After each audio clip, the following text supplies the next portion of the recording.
Hey, everybody, and welcome back to another episode. My name is Dana Mantilia, and today we have Jill Lawson with us. Hello, Jill. How are you? Fine, Dana. How you doing? Very good, very good. You want to take a minute, tell us a little bit about yourself? Yes, I'm a retired acquisition program manager. I retired out of SOF 18L, that's Special Operation Forces Acquisition Technology Logistics, and I retired in December 2019, just before COVID hit, and also just before the DoD CUI program was released, and before the DoD released the November 2020 information about the change of the DFARS, therefore introducing the CMC program. So it was just kind of the right time to retire from the government. When I was in the government, I actually was on the OSD working group that kind of helped shape CMC in 2019. So it's kind of cool to retire and then see the industry, this brand new industry, kind of take off. hmm Well, that's very interesting. And what are you doing now? I work at Eisner Amper and Eisner Amper Digital. Eisner Amper is really an accounting and a wealth management firm, and they decided to expand into the digital space. And they found out about the CMMC, this brand new industry, and hence they contacted me off of LinkedIn. And I started working for them January of 2022, and we have developed a really cool program called the Federal Contractor Cybersecurity Program, FCCP, which is different because we don't start with the NIST technology stuff. We start way back with the contract stuff. What does the contract have to say? Mhm. And that's a very, very good way to look at it because, like we Mm-hmm. have talked about before, people don't start there. They start with a gap Mm-hmm. analysis. And you say, let's start with what the contract says. What do you even need to Right. do? Right? Yeah. All right. So Right. today we are going to talk about how do you know if you have CUI, right? So, first thing we're going to talk about is what is CUI? Well, controlled unclassified information is information that was not meant for public release. For instance, it would not be part of your request for proposal. It would not be part of your request for information. It is the information that is given to the contractor after there's contract award and you go through negotiation before the final contract is signed. Also, another really cool characteristic about CUI is that if it is aggregated or compiled enough, it literally can become classified information. Okay. All right. So today we're going to talk a little bit about, so let's tell us about DODI 5200.48. Thank you. The DoD 52,000.48 is simply called controlled classified information. But what the DoD did, and they did this before they released the November 20 uh, uh, update to the DFARS introducing the CMC program. They introduced this in March of 2020. So first, the DoD identified their own particular CUI program. CUI is a federal program and is federally managed through National Archives and Records Administration.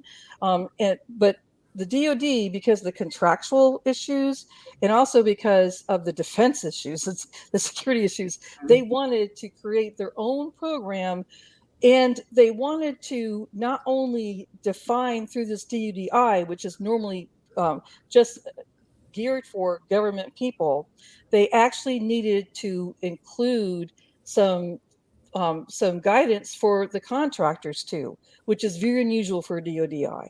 Mm-hmm. So I'd like to just go ahead and talk about the table of contents for a minute because I think that's probably the most important way to get to know this document.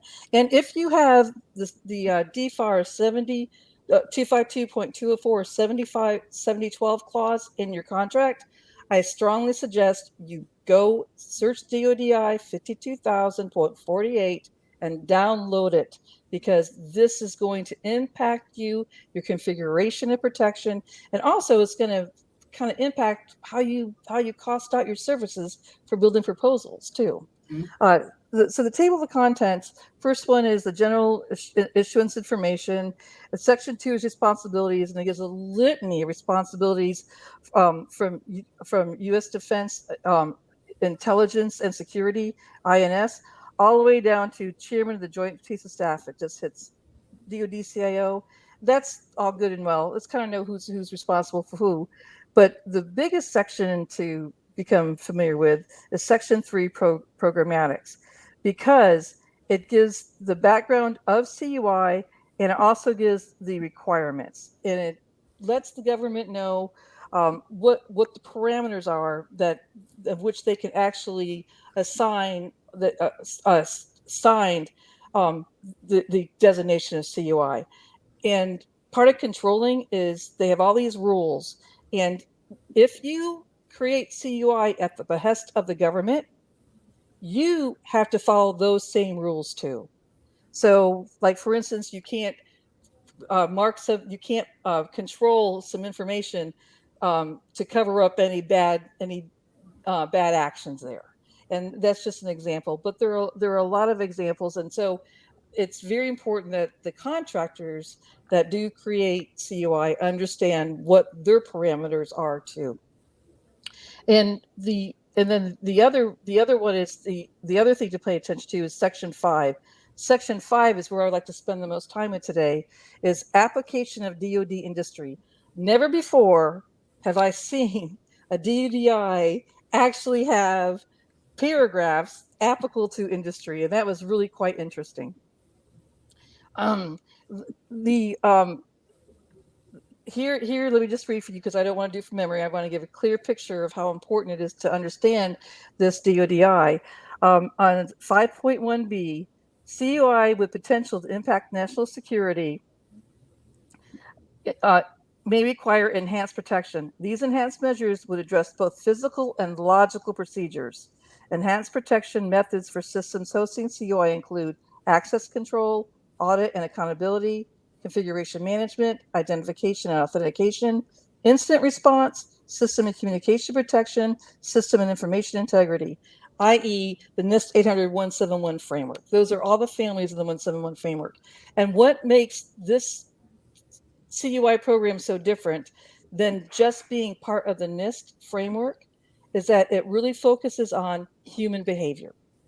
And the NIST framework is a framework, but the DoD instruction expands the responsibility to human behaviors. And that's what the CMMC actually captures and validates if you are following the human behavior controls, as well as the technical controls, the facility controls, that you are literally, your people are trained and they actually are following all the rules of security for that information. IT and cybersecurity protection is more important than ever before. Subnet Systems helps local businesses with computers, networks, and cybersecurity. They have great relationships with their clients, communicate in a language that's easy to understand, and bring peace of mind to their clients that they are secure and protected from cyber criminals. Subnet Systems is known for their expertise in managing IT services, protecting against cyber attacks, data backup, and disaster recovery. For more information, please visit subnetsystems.ca. And then I'm going to go ahead and skip down to 5.3, which is requirements for DoD contractors. Again, I have never seen a DoDI actually have those words in a DoDI. This paragraph highlights requirements for DoD contractors. Whenever DoD provides information to contractors, it must identify whether if any of the information is CUI via the contracting vehicle in whole or part, and mark such documents material or media in accordance with this issuance. Therein lies the problem. This is why the federal contractor cybersecurity program that Eisner-Amper has, that I helped create, literally focuses on the contract, because most of the DoD program managers have been very slow to institute this DoDCI. And what this means is, as a federal contractor, you start creating your configuration management for your IT computer systems. You also create policies and procedures based upon what you understand and know what your contract says. It's important to know, to not only understand what the contract says, but to also understand what it is missing. And that is the message, that familiarity with this DoDCI, this DoD CUI, will prepare you so you can craft your own clarification questions. to the contracting officer before you do a NIST 800-171 gap analysis. Before you do anything else, you first have to understand what CUI you have, and also where it transits, where the people, the physical locations, and all the IT systems it touches. And how you understand that is by the CUI handling instructions that are supposed to be in the contract. That's perfect. And that ties right into our next question, which is, okay, great. So where in the contract would a contractor find CUI handling instructions? There are several places. One of the new procedures that this DoDI instituted that is definitely not being followed is that CUI is to be treated just like classified information and is supposed to appear on a security classification guide, which the government PM creates. And literally the original classification authority, the OCA, actually controls that information using the security classification guide. That has been very slow to really hit and resonate. And what happens is that the SCG is given to the contracting officer, and the contracting officer in turn rolls that over into the DD 254, the contractor's version of the security classification guide. So the DD 254 would be the very first place to look. If you have the 7012 clause in your contract and you do not have a DD 254, then that's a red flag that you might need some clarification. Another place to look for is a statement of work and also the performance work statements. They are supposed to really detail specific handling instructions. And another place to look is procedurals. Each contracting officer, each program is different. It could appear in different places. So you just really have to really look and read your contract all the way through, especially if that 7012 clause, because unfortunately, a lot of contracting officers are putting in the DFAR 7012 clause instead of the FAR 252 clause, which is just federal contract information. So many times you have the 7012 clause, you don't have CUI, you have FCI. They made a mistake. Okay. All right. So now, can you create a system security plan without specifically knowing CUI? At great risk and cost of going back to do a redo, because in the DoD instructions there's this concept called compilation and aggregation, and that may specifically affect your configuration of your system security plan. Also, if you don't understand exactly where the distribution list of your CUI, which again, they're supposed to provide you the CUI handling instructions, that could also greatly affect your system security plan. And your system security plan is exactly what is evaluated for your SPURS score. The DoD scoring methodology clearly states if you do not have a system security plan, just stop a drop. You're not even ready to go through the scoring methodology. So all of this really affects your score on SPURS. It also affects your remedies. How are you going to get better if you don't understand your CUI? Mm-hmm. Well, that was very, very, very helpful. And we're going to have a link down below in the show notes to that document, and then we'll make references to the section 3 and section 5.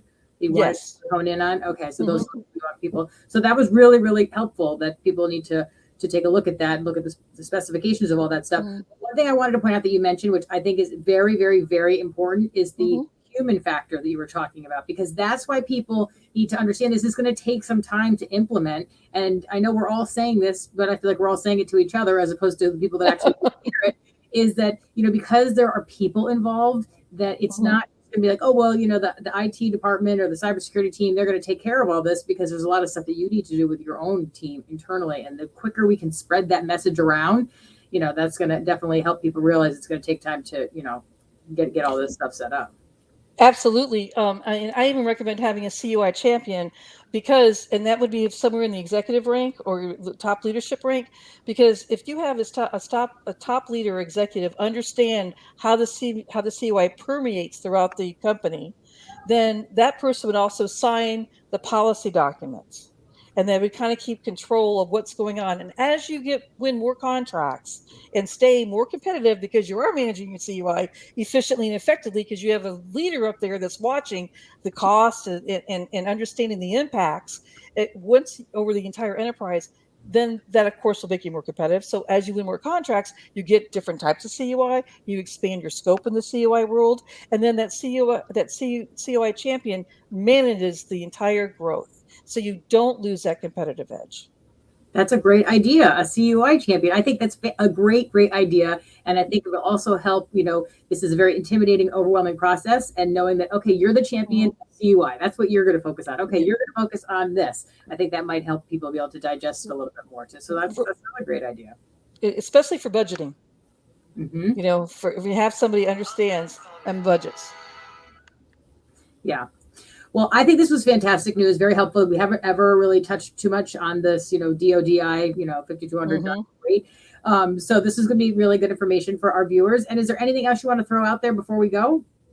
Yeah, please make sure that before you hire a consultant, if they start talking about just let's do the gap analysis right away, that gap analysis process is going to be, the outcome is going to be, you're not there. You need a lot of help. You don't have to pay thousands of dollars to understand that. First, understand your CUI. First, understand your contractual obligations and ask those clarifying questions to your contracting officer. Make them come back and tell you if you have CUI or not. They may change the 7012 clause, may take it out, or they may actually have to give you, or they will have to give you the CUI handling instructions. That really is your first step. That's fantastic. And I think that we need to spread that message around too, because I think a lot of people are just jumping right into the gap analysis. So that's very helpful. So thank you very much for your time today, Jill. Very nice. Thank you, Dana. Great information. Hope to have you back on again. Thank you. All right. Well, thank you everybody for watching, and we hope to see you on the next episode. Until then, take care. Bye. Bye-bye.